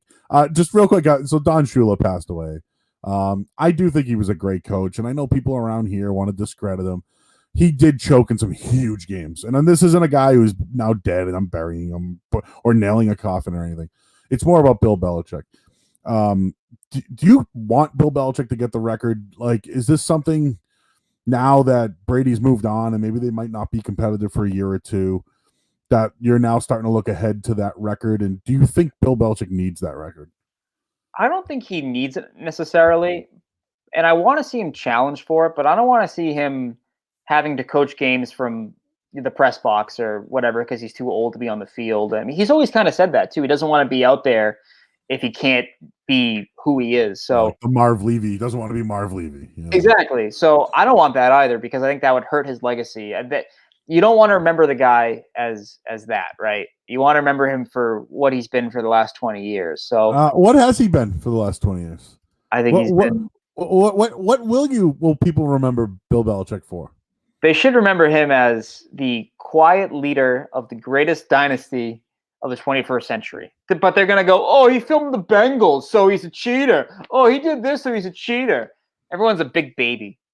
Fuck him. Even Don, yeah, good call. Even Don Shula, parental advisory, of course. Yeah. Here on the podcast, nobody listens. Don't worry. Anything you said today, don't worry. You might not hear about it later, but I'm sure you will. Yeah, I hope I don't. On certain things, you won't. Don't worry about it. But I would I just think that I want to see Belichick. I really want to see more than I want to see Brady win a championship, a seventh. I want to see Belichick win without Brady. I think that's like really what I want to see next because I truly believe that he's the greatest coach that we're going to see in this lifetime. So I want the idiots to have to say, okay, you're right. He is. I need that validation more than I need anything else in the world. I'll stay inside forever if it means that one of these bozos has to say that he's the greatest of all time. Well, not Larry Zonka, man. Larry Zonka is like, one day we walked into the locker room and the opposing team's playbook was there, and Don Shula said, no, we don't win that way. Like, get out of here. Give me that damn playbook. What are we going up against? I don't care who you are. Listen, the most honest guy in the world might look at that or take a peek, right? Of course. At least take a peek. Maybe see whose was it. You know what I mean? Like who left it behind? I'm sorry, Larry Zonka. I know you did something with that. You might have showed the guys, hey, look what we got here. Should we look at it? Like at least there was some sort of comment. You find a wallet on the side of the road. Do you go, a wallet, or do you open it? You open it. Everyone you open it and you look and see how much money is in it. Yeah, and then you make your decision from there. We're all human. Have you ever lost? So, by the way, this has happened to me. Have you ever lost your wallet before, and then or amount of money, and someone found it and knew it was yours, and they say, "All right, hey, how much is here?" Because they counted. Do you notice that? So that happened to me one day. I went to a restaurant. Money fell out of my pocket. Guy goes, "Hey man, you dropped this." I'm like, "Oh yeah, dude, shit." He goes, "No. How much money's here?" And I was like, $225. And the guy, boom, $225, and he gave it to me. But like he counted, he knew. So like that, he was trying to play the the honor system, but he counted. I wonder if he was like big guy just dropped that money. Maybe I should just, because I would have been gone. I would have never gone back. Yeah, I've always been a poor piece of shit. So if someone says, "Hey, what's in your wallet?" I'm gonna say coupons, expired coupons, a Charlie card with 85 cents on it. That's what I have. I have a Charlie card in my in there. I have a scratch ticket for a $1 cash in that I've never cashed in. And you're like, what's the point? It's probably expired. The game is like over. It's like Christmas 2013. You're like, whatever. Who cares? I'll carry it around. A couple more time. What do you think of the Jordan documentary? You enjoying it? First of all, a thing that I'm noticing that I love about it, I love the soundtrack. Oh my god, they're picking the greatest songs ever for all these montages. I love it. But I'm finding that I'm watching it when Twitter isn't watching it. I can't watch something when the rest of the world is watching it. Sports is one thing. But like TV shows, when everyone's tweeting about it, I get a headache and I'm not paying attention to the actual show itself. So I've been watching it. I just finished up the 4th episode. My favorite so far has been the Dennis Rodman one. Rodman was like one of my favorite players ever. I was a kid and he had fun hair and he was just a mean son of a bitch, and I love that. So the Rodman episode has been my favorite one to date. But the overall thing about it that I'm kind of finding confusing, and I want your take on this, I hate how it jumps around. It gives me a headache sometimes. We're in '97, and then I grab a handful of pretzels and I look up and we're in 1988, and Doug Collins is talking about coaching Michael. I'm like, wait a minute, what just happened here? So there's a lot of jumping around that I'm not a huge fan of. It's like Lost. If you ever watched the show Lost, like, is this before the plane accident or after the plane accident? No, yeah. I agree with you. I think it's done nice. The soundtrack, I guess you can get on Spotify now. I actually tweeted the guy. I tweeted him because he's a local dude. I'm like, hey man, is this thing on Spotify? And boom, got sent to me. So I appreciated that a lot. Yeah, and I'm gonna listen to that. You got the next ones get better because they get into the gambling thing, and this guy had a competition problem, man. I'm not gonna say gambling problem because gambling for him, dude, like he lost $57,000 to some dude. That's nothing to him. It's nothing. No, literally, he has so much money in shoe and Nike endorsements. Like, forget about McDonald's and Space Jam and Gatorade. Like, what else did he have that I don't know about? Like, he played basketball and made $35 million a year. Yeah. So like he had all these other things. So like him losing money, this was like how he released himself. That's me dropping my empty wallet. That's what that is. But like, so I get it. Like, I know people want to look into it and say, oh, well, how come he had to miss that year and his father's death and this and that? They dance around all that stuff. But I don't know. The more I look back on it, the greatest player in the world with a gambling issue, whatever. Phil Mickelson gambles, right? I mean, Charles Barkley, I don't know if he's still doing Tiger Woods, all those guys, they all do it. Everyone does it. It's not like they're doing Michael Jordan, from what I gather, never did anything bad in his career besides that. And I don't even know if you want to consider that bad. No, I mean the Puritans will, but I don't. I think that every genius, every savant, every superstar has something. There's something beyond just them being great at sports, and there's something in their closet. I think every time. I really do believe that. And hey, for Tiger, it was women, parties, and women. Yeah, and so hey, if Jordan, if it was the competition, as you say, just needing to win everything you do, that can be healthy and unhealthy. And so you got to find that balance. And I do wonder, as the deeper we go in this, is it going to be more of a documentary about Michael Jordan, the story that he wants to be told, or is it the Chicago Bulls and the story that they want to tell? I do wonder if that's going to sort of rear its head more. Yeah. It's Jordan had final say on everything. I guess they're doing another documentary, and I think they're doing the Warriors asked to do one recently. Oh, really? I don't know if that one could be interesting. Yeah, I mean, they did change the game forever. You got to give them that credit. And the Kevin Durant on 3-pointers, the Kevin Durant stuff too, like beating him and then joining. Give me like 3 episodes alone on Kevin and Draymond. Yeah, that's all I need. I'd be in on that. So this was supposed to be the year of summer concerts, Ty. Rage Against the Machine and Foo Fighters and who else? All the Fenway concerts like Weezer, Green Day. I had tickets to the Green Day one. And like I don't think. I mean, they haven't been postponed yet, have they? There's no way they're happening. There's no way they're happening. We're like just now being like, hey, golf may be coming back. There's no way they're gonna be like, oh yeah, 35,000 people. Yeah, come on down to Fenway. Yeah, so it's over. It's over. It's not happening. Before it even started. It was too good to be true, though. It was going to be a damn good summer of concerts. I know. There's another Fenway one that I feel like we're missing right now. Motley Crue? Yes, my mom was going to that one. My mom is a big Motley Crue fan. Yeah. Trying to think of what else. Oh, Aerosmith, I think, was playing again. Aerosmith and Extreme, my uncle's band. There you go. There we go. I was going to that one too. So now I'm not going to that. I'm not going to that one either. So, dude, all right. So one of my best friends was in an emo band. It was called Far Away. They were originally called Stay the Night, and he would go on tour with the Starting Line and like Brand New and like Finch. Real bands. These were kind of before they were big. Like I knew Jesse Lacey before he sent pictures.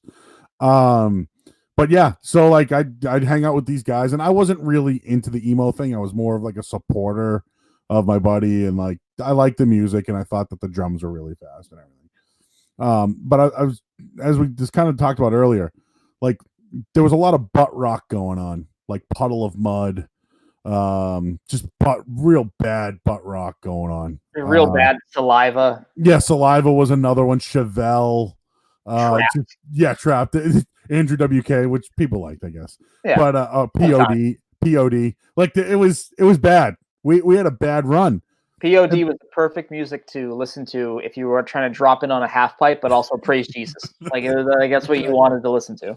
But then, like one day, I don't know. I think it was. I mean, I always liked Blink, but I don't know if it was like Dashboard Confessional. I liked, and I don't know if it was because I got soft one day.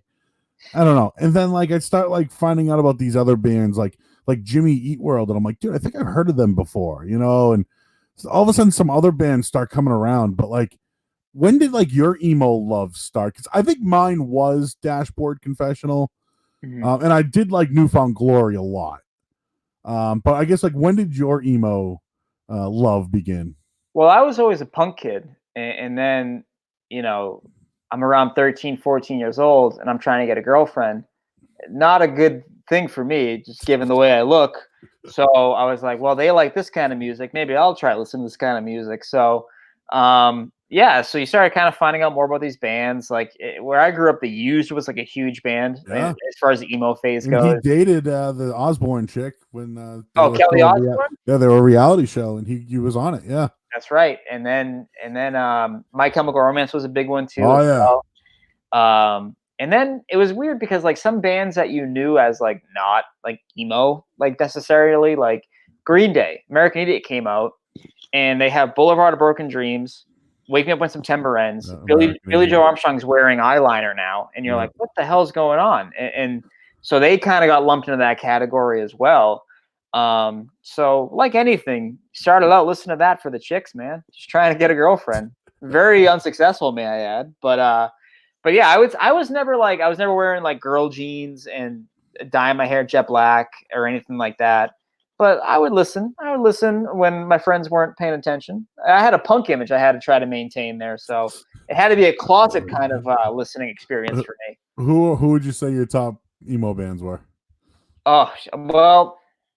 Depends who you include in that grouping. But if I had to say there's one that I could actually listen to, it would be that first My Chemical Romance album. And then early Fall Out Boy, from Under the Cork Tree. That album's a good album, man. So I would say that's those are probably my two. But if you're looking for like deeper cuts, from first to last, man, that was Sonny Moore before he became Skrillex. That was like his band. So that's one as well that I think was a real game changer. They were up there wearing Johnny Cupcake shirts. Everyone's like, what the hell is this? Next thing you know, they're this massive, massive company. Yeah, and then next thing you know, there was the All American Rejects and Say Anything and Something Corporate and Simple Plan and AFI and who else? Alkaline Trio, and it just all Coke. Yeah, Alkaline Trio is my number one. That'd be my number one actually. But I think of them more as punk than I do. But yes, they are. Good Morning is very emo. I would say by them. Have you ever heard old AFI like before? Yeah. Dude, they were like a straight up like punk. Yeah, real skater punk, like band. Jawbreaker. Like, it was awesome. It was awesome. And then if you see AFI, they play like Miss Murder, and someone yells, "Hey, play old shit!" And they go, "That was our old shit." And then I just die. I'm just like, I'm out of here. I hate this. Yeah. See, I never liked the Dropkick Murphys, and like I know people like want to like the different genres, but like same kind of like. The listener, like, I this weekend, St. Patrick's Day, we got to go to a Dropkick Murphys concert, and like I know people like Glassjaw and like all these other places. It's just I got confused. So I'm a failed musician. That's kind of how I got into radio.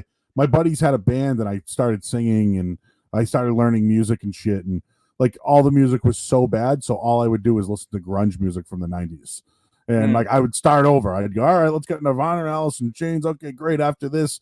There was because I was already into rap, like the Biggie, Tupac, all that shit was already happened. But then like I don't know, something like Bush came out, and then Smashing Pumpkins, and then STP, and then like '98. I don't know what happened to music. But those 2000s, man. I think back now, like the boy bands, I think were before their time. Because like I don't know, I hear like Backstreet Boys now, and I'm like, I was an NSYNC guy. And maybe you don't want to admit that. I was an NSYNC guy. But now I look back and I'm like, Backstreet Boys were better. They are better now than NSYNC. I like the song where they say Backstreet's back. I don't know what that's called, but I like that song. Back. All right. And like that has a good beat, man. That has a really good beat. I'm not afraid to tell you either that I made my mother take me to the Spice Girls movie back in 1998. I said, hey, I want to go see this movie. Big fan of that. Another trendy band from the 90s that made a big hit. I saw you tweet out that you listen to the emo channel and they're popping in like Evanescence. And yeah, like what are we doing here? Those are like the bands that like the kids who wore like etnies and hung out underneath the bleachers listen to. No emo kid listen to the Evanescence and Papa Roach and 3 Days Grace. No one listened to that. That didn't happen. That wasn't a thing that they did. Ooh, Papa Roach. That was another 99 2000. I know that was, and now they only make wrestling theme songs or wrestling pay-per-view songs. I think they're like one of those bands now. They're like certain bands that only make wrestling pay-per-view songs now. Speaking of wrestling, we saw you at Friday Night SmackDown. Oh hell yeah! You were doing the tour. What have you thought of wrestling? WrestleMania? I think it's in a bad place, Ty. It's in a bad place, and not having a crowd is not helping. It's clearly they're trying to make the best out of what they can do right now. You look at Raw's booking. This Zelina Vega super team that she's built is getting pushed like nothing I've seen before. And I think it's because they're just there. They're there every week, so why not? They're not mentioning Roman Reigns' name right now, which is weird. Kevin Owens? Yeah, Kevin Owens is out right now. The guy beat Seth Rollins, but he's not in the championship. Yeah, I mean, hey, that's what they're doing over there. So they're trying to make something out of nothing, I feel, and this won't surprise anyone who knows me, but I'm a big Aleister Black guy, so I'm all rooting for him now. I think that's the guy, but at the same time, I'm like, is he just the guy because no one else is around right now? Because the programming just seems really thin at the moment. They need a crowd. They need crowds back. They need the full roster back, and I almost wish they would pause, but I understand why they can't at the same time. So just quick wrestling tangent. I think AEW is really bringing it inside the ring. Like these guys know how to actually do matches and tell stories in the ring, where WWE, these guys have to go on tour. and they're doing dark matches, and they're working with the same guys, and they're developing chemistry, and that's why when pay-per-views come, they have good matches. But like every time Baron Corbin makes a move and then stops, he's always waiting for this like crowd reaction. There is no crowd. So it's like when we watch, it's like, man, this is bad because that's who they play to. Where like AEW, they just wrestle. They just know how to do it. And WWE is like always playing up the crowd, always playing up heel or face.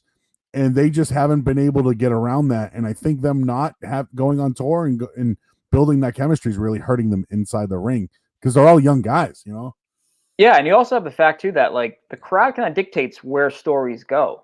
Right now, you don't have that, and so that I think that's sort of a factor as well. And the part that I'm curious what you think about this as well is my frustration with WWE storytelling has always been that storylines and feuds in particular are always either 2 weeks and abandoned, or they go on for 16 weeks, and you're like, oh my god, end this already! Why are we still doing this? Like Rusev and Lashley. Yes. Like that thing went on for forever. Corbin and Reigns, it was like, why is this still happening? They had every time you thought that a feud was ending, they would go again on SmackDown the next week. And you're like, well, why is this still happening? What is this advancing for anybody? Well, I hope this Braun Strowman Bray thing goes a little longer. And I'm curious, like if Drew beats Seth, like, do they just bury Seth again? Like, where does Seth go? And then who's next? Jinder Mahal? Like, you know what I mean? Like, So give me a little bit more time for storylines to build just a little bit. Some people are checking in on the wrestling talk. You need to Google pics of Hugh Jackman in Bad Education. He looks like Vince McMahon. Will the code hacker be Ali or a surprise? Oh, yeah. You hear about this? There's like this guy that's like a code hacker. I was hoping he was going to hack the NFL draft. Never happened. I wonder who will be. They're saying it could be multiple guys. Like that's like one of the rumors out there. It might be more than one. My bet was going to be Xavier Woods just because he's doing nothing. But and he's great behind the scenes.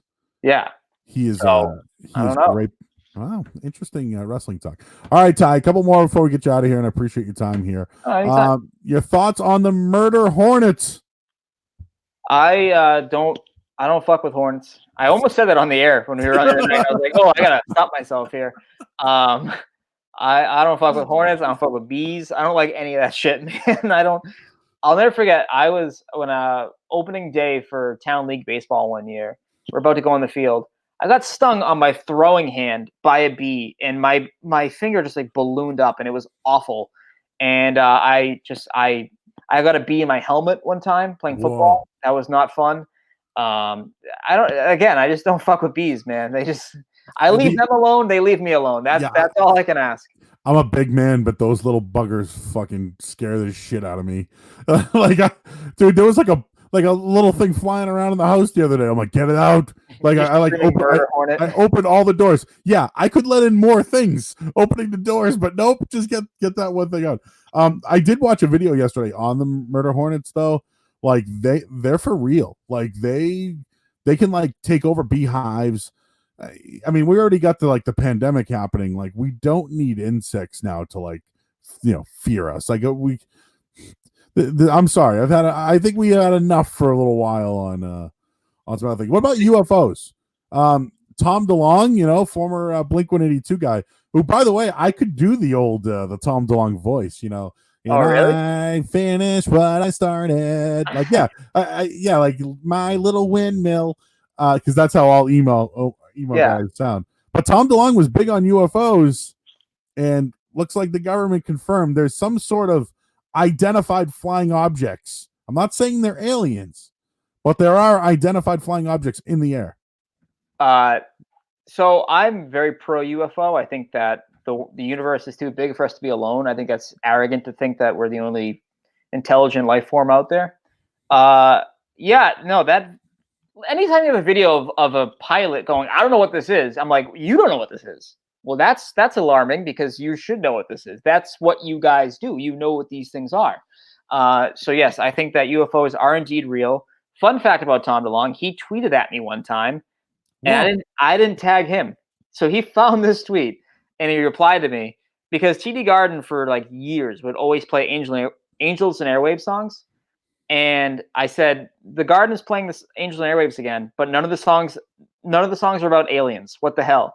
And he wrote back. He said, "Those are the worst songs then." So he's very aware as to what is being said about him in the alien world. So also, there's a person that both of us know who once had to help Tom DeLonge get marijuana before a show in Lowell, Massachusetts. So we both know who this person is. If you ever find him, I'll tell you who it is. You can ask the story after. It's a great story. Wow. But yes, so I'm big on aliens as well. I one time smoked marijuana with Jesse Lacey from Look Brand at that. New. I didn't know that he'd become Jesse Lacey from Brand New. Yeah. Because that album with the astronaut on it, what the hell is the name of that album? Oh, but it had every about, hit in the world on that damn album. Yeah. Like if you pop that thing in today, you'd be like, "Oh my god, this is the jam!" Like every one, back to back to back to back. Yeah, that album had it all. Andy Merritt checking in, your boy. The only person in record human history to actually get a literal bee under his bonnet. Is one tired. I have a couple bad bee stories. I grew up near Blue Hills, and I was at a camp, and I stepped on a bug. They got me, dude. Like they all over me, not my face, body, all over. Macaulay Culkin and My Girl just get fucked up by bees. The thing is, I didn't kick it. Like he was looking for the ring, and I think he would always mess with the bees. She even said it to him. Yeah. And then obviously, but yeah, and then one time in my backyard, I got destroyed, dude. So yeah, and I got stung by a bee like a year ago, and I felt it, and I heard it, and I saw the sting, and I was like, oh, it's not that bad. Little bit of a bruise, but now I think I'm bigger than the bee now. But they still freak me out. What about ticks? Out. I don't want anything to do with ticks. And I love dogs, and I feel bad, but like the only way you can do anything is burn them, right? Yeah. We had a nature retreat when I was in 7th grade, my 7th grade class, and we just went out to the woods for 5 days or whatever it was. I had a tick on my nipple, like directly on my nipple. That's where it was. It was awful. How'd they get it? How do you think? You had to pull it off and just pull it off a nipple. Did you have nipple rash after? We all had rashes. We were about 13 years old in the woods for a week, and it was 90 degrees out. We all had rashes, and it was the teachers were like, "Oh shit, we gotta get these guys some powder. Like this is not good." But yeah, no, that's how I met my best friend, or one of them. I said, "Hey, you want to see this tick on my nipple?" And he went, "Yeah, I do." And then we became friends ever since. That's funny. So 1 year, so in the city of Boston, if you grew up there, they gave you a summer job. They used to be called red shirts, but then they didn't want us to wear red shirts because of gang relations. So we all had like these light blue shirts after that. But yeah, so I worked one day. I got poison ivy in Mayor Menino from Hyde Park. Paid me for the whole entire year. Thank you, sir. Peace.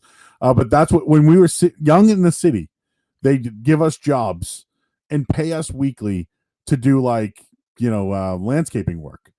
Like, hey, you're going to go to this park today and rake and mow the lawn and pick up trash. So we'd get there at 6 a.m., leave at 2, and it was like the greatest job in history. And that's where the city's money was going during those days.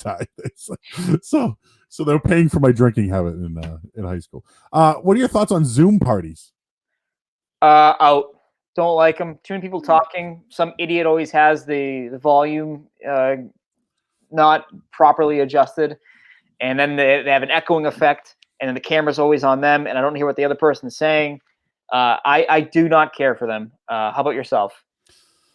I've only done a couple, and it's not a party. I've done like Zoom, like we have a Weekender show. Maybe you should be a part of it at some point on YouTube. We have to zoom in, and I can't get the Zoom to work. So like really? I'm in charge of my group Zoom, and I can't get it to go to YouTube. It's stressful, man. It's too stressful for me. Like I have a hard time talking to like 3 people at the same time. Now you want to introduce 10 people and none of them are in the same room? Yeah. It's like my nightmare. I don't want to do any of that. Nope. I'm out. And you know what? Know what's been happening to me lately? I get text messages of Zoom invites. I don't know who it is. Don't care for that either. So the other day, it's like, do you want to join the Zoom? And I'm like, oh no, like that's entrapment. And what happens if it's like somebody you don't want to talk to at all? Yeah. Like you're avoiding, but like they did it from another number. I had somebody else send it. That would freak. The worst thing in the world is when people get my number. Like when people, I'm like, how'd you get my number? And they're like, oh, I'm like, why are people getting out my number? Who is doing this to me? Well, if it's not on the, what about the wall that's in the the office or the production studio? Yeah, like, hey man, I grabbed your number off the production wall. I'm so I'm so protective of my information now more than ever before, and I just don't know why. But I'm like, dude, don't get my number out. Have them send me a email. Like I need to be managed, or just tweet at them. Yeah. So something happened to me. I'm now in group chats with like different friends, and some of my friends want me to include them in the chat, but it's like, dude, this chat's not for you. Like, yeah. If I wanted to invite you to this chat, I think we'd have our own chat. It's weird. I don't know if you have group chats, but like I have one with like Sarge and Jimmy where we just talk wrestling, and Andy Wong. We just talk wrestling. Yeah. And then I have like chats for like, other people or like, gambling and like now it's like, hey, can you invite me to that? And I'm like, I don't know, man. This is like my own. This is like a private chat over here. This is like your bubble. Like you can't come into my bubble, man. I have one group chat with my two best friends. And I have another group chat with it's kind of like the younger crew of Bruins beat writers. It's myself, Connor Ryan from the Boston Sports Journal, Marissa and Jemmy, Evan Baranovsky, and she's not really a Bruins person, but Nicole Yang from the Boston Globe who does Celtics stuff. Yeah, so it's like the younger demo, I guess, always just talking about Bruins or complaining about the old timers. The old time Bruins guys, we know about them, and I'm just kidding. We don't complain about them too much. No, I know how it is. Like, God bless the guys that don't have to go on the road that cover the Bruins, right? Like, just get their TV time, do their little segment, get the interview that they want.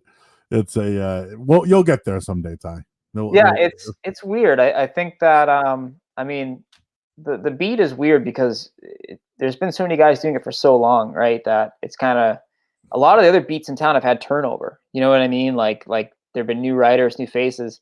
The Bruins beat has been the same 10 people for a long time now. So well, you know what it is. Years ago, like Felger was on that beat. Oh yeah, and Sinden was like, "Get this guy off." Yeah, he called Jacobs a thief, didn't he? And they were like, "This guy's got to go." And then they went to the Patriots and then all of a sudden Belichick's like, "Fuck this guy." It's crazy that happened to him and he became like the superstar. Yeah, I know.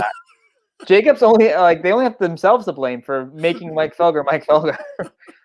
Literally, right? They used the promo a couple of years ago. Oh yeah, you do this. All right, we're gonna get you back now. They were waiting 20 years for that moment. All right, we'll wrap it up here. We do quarantine things that you've been doing during quarantine. Time. What shows are you currently watching or binging? My girlfriend is showing me New Girl for the first time. I never really watched that show, so I've been watching that. I've been watching some episodes of Dave. I love Dave, dude. Little Dicky sitcom. Did you watch the last one? No, I'm like 2 behind right now. So the season finale was so good. But you probably saw this episode then. Him and his girl are talking. She's got some issues going on privately. He goes to the rap studio and they're like, "Hey man, like, you gonna rap for us or whatever?" And he starts rapping about his girl. The dude gets it, puts it out. It's all over the internet. She breaks up with him. But I don't know if you know that. Spoiler alert, whatever. Yeah. But like the dude can just flow on anything. I think it's a great show. That's awesome. And it's funny that they're now 2 for 2 on shows involving rappers because Atlanta is awesome. And I've been waiting for season 3 of Atlanta now since season 2 ended. And it keeps getting delayed because Donald Glover has so many hands, different projects. But it's a nice concept they have here, and it's working right now. If I can give you one more show about a rapper, Issa Rae is on HBO. It's called Insecure. I think there's been about 3 or 4 seasons. Okay. It's more leaning towards the women, let's say. Mm-hmm. But ask the girl, like, "Hey, ever watched Insecure?" Issa Rae is like a comedian, but she raps on the show. Okay. So maybe that's one you guys can get into. They're half hour. They're only a half-hour show. I love that. So you can half-hour shows. Crank them out fast, but it's funny. It's about relationships, love, life, current events. Uber pools. Like it's good, and it's on HBO on Sunday nights at 10 o'clock. I was going to mention that, and I was going to mention if you're a wrestling fan, Dark Side of the Ring is very good on Viceland. Yeah, I've seen a few of them in the past. I haven't watched the Benoit one yet. That's the one I need to like dive into. Oof. It's rough, right? Don't eat anything before. It's it's good. It's actually very Chris Jericho, dude. At the end of it is a saint, and I don't want to spoil it, but he literally is a wrestling saint. What's like your go-to snack right now during quarantine? Starburst Fave Reds jelly beans. Oh my god, they're unreal. They're the best. It's first of all, I'm a big jelly bean guy. I think jelly beans are an elite treat. They don't get the credit they deserve. Only around Easter. Come on, this is a year-round treat. Don't do this only Easter thing with jelly beans. They're good all the time. But the Starburst Fave Reds, it's like fruit punch, cherry, strawberry. That's all you need. Those are the best flavors of Starburst. So I've been doing that and Cheetos popcorn. If you can find this, grab it. It's so good. They have them at the Garden. Yeah, but this is like Cheetos, like their own version of it. It's not as good as that version. The Garden version is amazing, but this has been nice too. It's like Smart Food, but with just Cheeto dust instead of the white cheddar dust. So big fan of that. Mine have been Welch's fruit snacks. Great call. I've been like, you can get 2 actual packages for $4 at Market Basket. How do you eat them? Do you eat them a handful, or do you go one by one? I start one by one, and then it just all goes in. Way. After 3, you go, what the fuck am I doing? One, 2, and then I'm like, yep. And I have to have 2. I can't just have one. Just one bag. You feel like an asshole just popping them one by one. You're like, what are these vitamins? No, I'm just gonna eat these all at once. What's Ty Anderson's like favorite frozen food? Do you have is there like one go-to? Do you have like a list of frozen foods? Frozen food, you're talking like microwave? Yep, oven, microwave, could be a dessert. I would say that Hot Pocket, just like the cheese pizza Hot Pocket. Always good. Always hits a spot. But if I'm talking like oven, if I have time in the oven, those chicken tenders, the Tyson chicken tenders are awesome. Almost better than some fast food joints. I will honestly go on the record and say that. If you have the right sauce selection, it can be just as good, if not better, than the drive-thru. People might not like this take, but I love Chili's chicken crispers. So, it's it's kind of like a Chinese chicken finger in their batter. So, if you ever get, and lately I had curbside 99, and I got the gold finger wing. Actually, it's called the black and gold finger wings. Oh, after the Bruins. Of course. And then the buffalo, but like you can get them half and half of blue cheese for like $10. It's it's a steal, dude, and they're really good. In Billerica, we had $3.99s. So in 3 in one town. Yeah, I think there was 2 or 3. There's 3 market baskets. I know that. One town, 3 market baskets. Market basket rules. We don't. I grew up in the city. There was not a market basket in the city. Market basket rules. People are chatting in here. The Tyson chicken tenders are better than any fast food chicken besides McNuggets. It's a bold take. I like the Burger King tenders a lot now, man. Dude, 10 for like $1, right? Or $1.49 or whatever. It's crazy. That I don't know how that makes economic sense for them, but I'm on board with that. How can that be profitable for Burger King? I do wonder. Chili's chicken crispers, I'm telling you, man. By the way, speaking of, don't bring up Chili's around Scott Zolak. He had a bad time. What was up with that? Somebody mentioned that to me yesterday. They had him waiting way too long for his curbside takeout. Listen, I got Mexican yesterday. Okay, I called. They told me it was going to be like 2 hours, and I was like, "Fuck it, I need it." So I waited. I went and got Tostitos on my own, and then I kicked around. I waited for 40 minutes. And I got but I knew it was going to be a while. It's Cinco de Mayo. Yeah. What, like if it's curbside pickup, they'll tell you it's ready in 15, 30 minutes, whatever. This was Cinco de Mayo. You know how many like fajitas they're throwing in on a like everywhere, dude. I tried to get Kowloon on WrestleMania Day and couldn't. Oh man.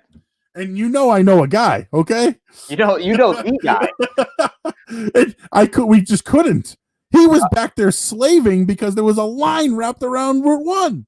I live in Medford Square, and and there's a Tanakh right down the road from Oh, us. so good. And I walked by yesterday, and there was a massive line outside Tanakh. So I got a burrito on Monday night. I was one day early and unintentional. I didn't even realize that. Again, I don't know what date it is, so I didn't realize that yesterday was Cinco de Mayo until I walked by Tanakh yesterday. But you're a North Shore guy, right? I'm from the city. I now live in the North Shore. Okay, if you're looking for Mexican food, you know the place. You got to hit up. Well, I like Border Cafe. It's great. Howlin' Wolf. Howling Wolf in Salem. Yeah. Oh my God, it's unreal. That's where I got food from yesterday. Oh, fantastic choice. Yeah, Howling Wolf in downtown. I live literally 7 minutes away. But yeah, and it's like Americanized. It's good. I love the burritos are good. All their chicken's good. Everything is very good. But if you're in Medford Square, dude, what is it? Alamo roast beef. Mm-hmm. I go to the Dominican barbershop that's right next to the Dunks right there. Oh yeah, There's the men's room there, and then but I go to what is it? Modern right there. Modern pastry.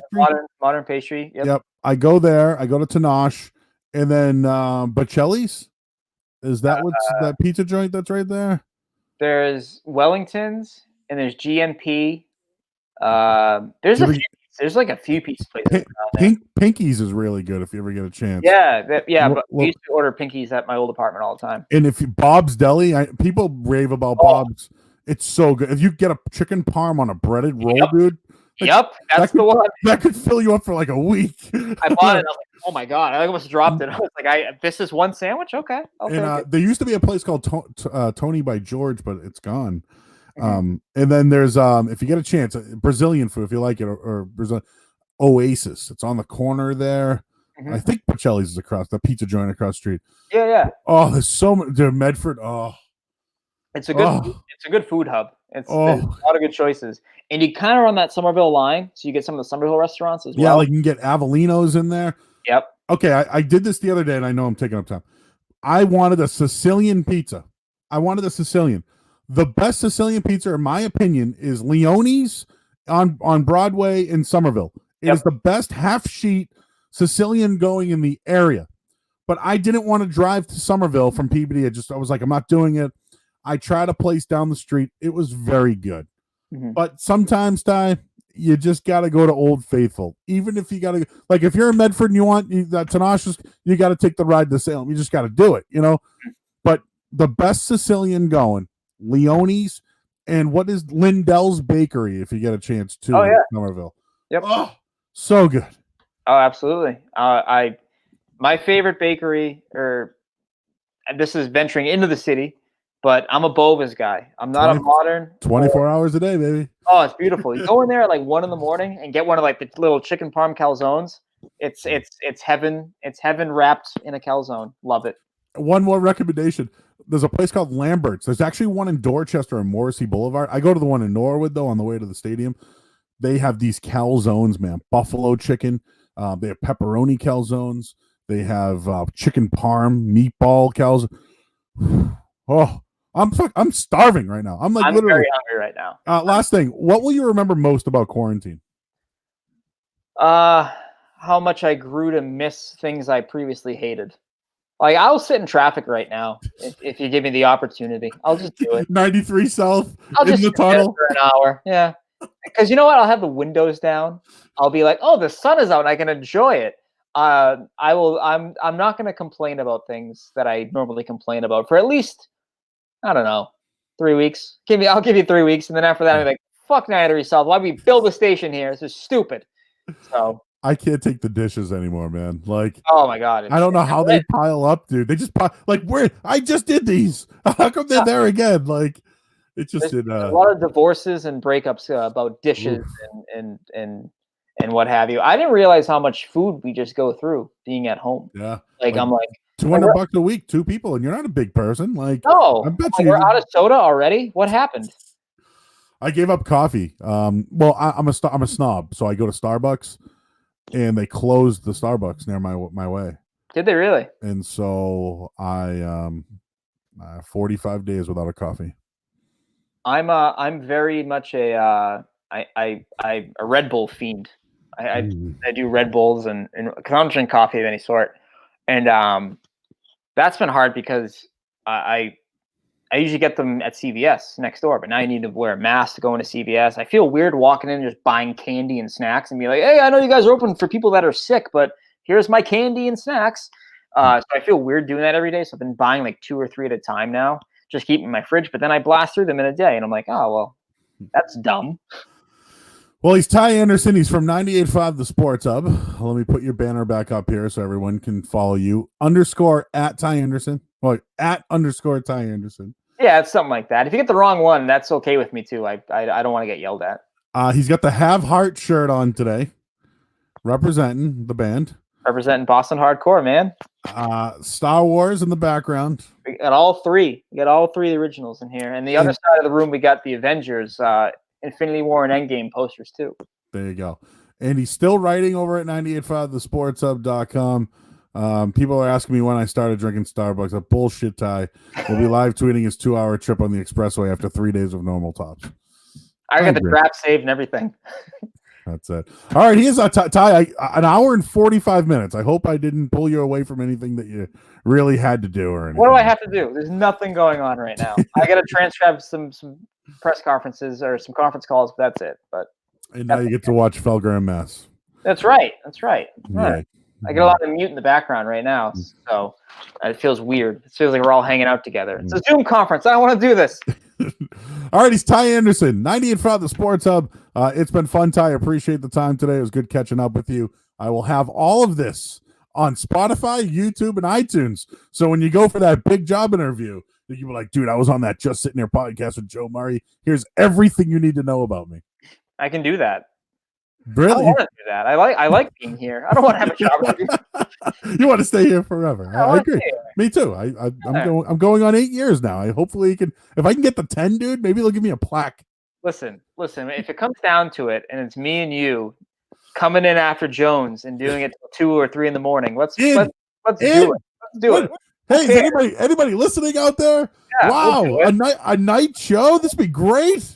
Yeah, I don't want to hear. I don't listen. All due respect to the Fox Sports people, every time I turn it on, they're talking about like LeBron James. I don't care that much about LeBron James. I can't care that much about LeBron James and the Lakers. And the thing is, I can hold it down until you come back from the game.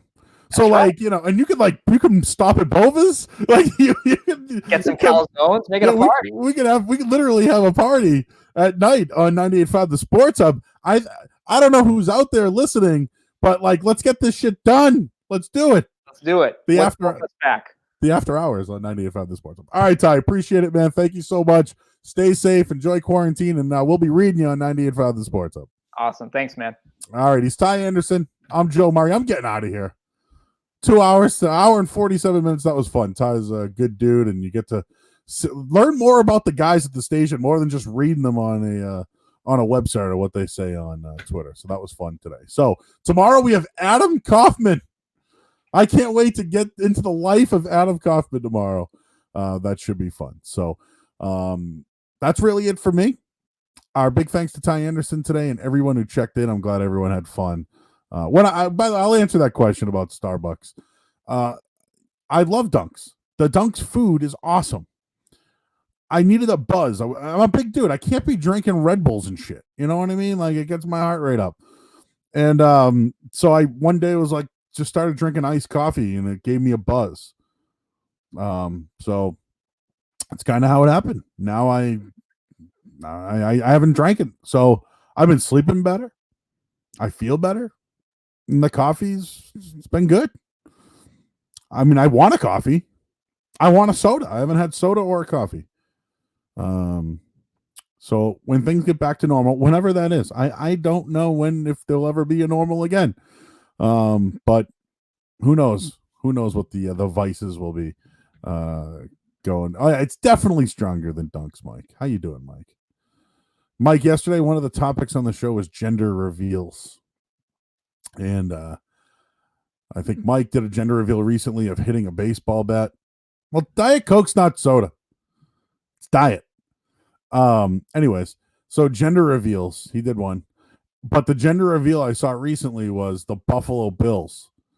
They dropped a baby on a table, and then the table exploded, and it showed out like, you know, whatever color it was, blue or pink or whatever. But sometimes a golf ball. Sorry, Mike.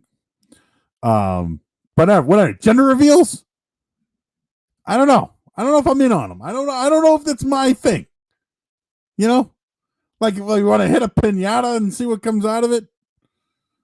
Maybe I don't know. What other creative way could we come up with for a gender reveal that like darts, pool, like hit a pool ball and whatever once you hit the ball, and maybe bowling. Maybe bowling, you hit a couple of pins and see what they are. I don't know. There's got to be a way to have more creative gender reveals. And by the way, whoever keeps sending me Zoom invites on text, I'm not answering them until you identify who you are. I do not want to go into a Zoom conference with somebody I don't know. I don't answer the phone to somebody I don't know. I don't answer text to somebody I don't know. So I'm not joining your Zoom meeting. How about that? What else is going on that I can vent about for a few minutes here? I need a new TV show. Don't give me Ozark. I'm not going to watch Ozark. People have been giving me Boardwalk Empire. Maybe I'll try that. What else is out there right now for shows? Anything good on Netflix that I should watch? I'm into gambling. I'm into mob movies. I like I'm big into I watched Braveheart last night again. Thanks, man. Marvel's Runaways. What's that? Hey, Joe Mahoney checking in. I'm good, brother. I need a TV show to watch. Maybe people can fire off anything they're watching. Waco. Ooh, what's that? That must be about should I assume that it's about something going on in Texas or the Waco mysteries from years ago? It's on Netflix. Thank you. I don't have Disney Plus, but I do want to see the Mandalorian. The Office. We brought up a question this week regarding The Office. Who is the worst character on The Office? Mine was Mr. California. I thought his time sucked. I actually thought anything after Michael sucked. Worst Office character, though. I think that would be a nice discussion. Also, I don't think it's going to be next week, but in the next coming weeks, I'm going to do an episode on what really happened at the end of The Sopranos. I know the director maybe said a certain ending happened. I don't believe him. I have my own thoughts on what happened at the end of The Sopranos, but I might do a whole hour, like a podcast dedicated to what happened at the end of The Sopranos. Because I've been thinking about this. These great shows that I've loved have had really poor endings. Has anybody even heard of Game of Thrones since it ended? Like, I watched Game of Thrones religiously. That ending sucked. I don't care what anybody says. That was one of the greatest shows of all time, and the ending sucked. The Sopranos ending sucked. I don't care what anybody says. I needed closure. Sons of Anarchy, great show. Breaking Bad, great show. I got closure. But these great shows. Oh, you know what just happened recently? I watched Schitt's Creek. Schitt's Creek had a good ending. Very good ending. I think on all these shows, we need good endings. Did Tony really die? That's the question. Did Tony really die at The Sopranos? Anyways, I gotta go. I didn't realize I had things to do. See, people are arguing. He didn't die. His life went on. Don't stop believing. I got to dedicate a show for that. Maybe you guys would like that. Maybe people will be in on that. All right. That's it for me today. I'm supposed to be doing another podcast coming up. Also, know what I did today? Because I'm lazy. I did Instacart for the first time. So I Instacarted my groceries, and it's supposed to be coming between 2 and 4 p.m. So it's 1:55. So if I'm downstairs and they come to the door, do you think they'll leave it in the hallway? That'd be pretty cool if they did. But I hope they get all my stuff. I hope they don't give me the knockoff brands. So I did Instacart for the first time today. So tomorrow I'll have an update on how my Instacart experience was. And I'm gonna lock in a day, not next week and not the week after, but I'm gonna lock in a day to do TV show endings. I think that'd be a very good episode. All right, for Ty Anderson from 98 Other Sports. I'm Joe Murray. There's been another edition of Just Sitting Here. Tomorrow we will have Adam Kaufman. He's from WBZ Radio. He's also from DraftKings. So we'll catch up with him. I haven't talked to him in a while. I like Adam. Good dude. Does a good job. And we'll catch up tomorrow. Should be fun. Of course, you can chat into the show, and you can find everything. And everyone's been good feedback on the shows. Spotify, YouTube, iTunes. So appreciate everyone checking in. I'm getting out of here today. Once again, I'm Joe Murray, just sitting here. We'll talk to you tomorrow here on Periscope and Facebook Live.